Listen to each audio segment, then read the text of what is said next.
সকাল না উঠেছিলাম 10টার পর, তারপরে দেখছি পায়রাগুলো উড়ে গেল আকাশের দিকে আর বৃষ্টিগুলো চলে আসলো নিচের দিকে। কেন? এটা মাধ্যাকর্ষণের ফলে।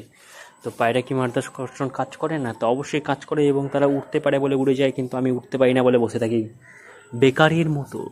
জীবনটা চালাচ্ছি এইভাবেই। সেই সময় মনে হলো কেন জানি বৃষ্টিটা আগমন হচ্ছে আর বৃষ্টি টিপ টিপ করে পড়া শুরু করছে। তো না বকে খেয়ে নিলাম। তারপরে ভাত খাওয়ার পরে হয়ে গেল একটা বিকালের মতো সময়সীমায়, কিন্তু এটা বিকাল নয়, এটা দুপুরবেলা। তবে 12টা বেজে গেছে, মানে জীবনের 12টা তো বাজতেই চলছে সারাদিন। তারপরে খেয়ে দিয়ে স্নান করার একটা পালা, না করলে মনটা লাগে একটু জ্বালা। তো সেই জ্বালাকে অতিক্রম করে আমি চলে গেলাম স্নানের পথে। টিপটাপ করে কল টিপলাম আর জলগুলো বের করে নিলাম মাটির থেকে।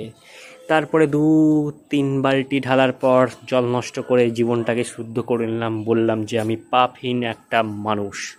তো সেই পাপহীন মানুষের কোনো কাজ নেই, তার জন্য ফালতু ভিডিও বানাতে শুরু করলাম কিছুক্ষণ পরেই।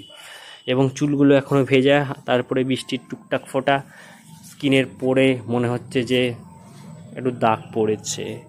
তো সেই সমস্তকে আমি অ্যাভয়েড করে নিজের মতো বকা শুরু করলাম। কিন্তু আমি একটা গ্রুপে জয়েন হয়ে গেছি যেটা প্রোটেস্টের জন্য। তো আমরা রোড গ্যাফিটি করব। অ্যাকচুয়ালি গ্যাফিটি মানে এটাই যে রোড রাইডিং কোনো কিছুর বিষয়ে। তো সেই বিষয়ে ইনভলভ হলাম সকালবেলায়।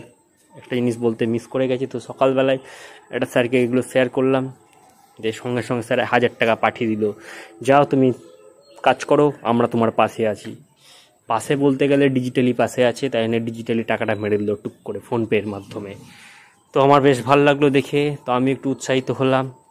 তারপরে গ্রুপটাকে কিছু ডিসকাশন চললো আমাদের গ্রুপে, যে কী বিষয়ে কী ছবি আঁকা যায়।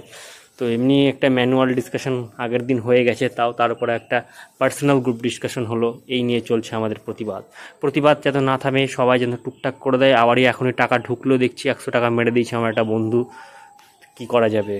প্রতিবাদ দরকার আছে, তাই না করছি। চলো প্রতিবাদ করো ভাই, সমাজকে এগাতে হবে, তাই না আরজি করেরকে নিয়েই এগাও, প্রতিবাদ চালাতে থাকো।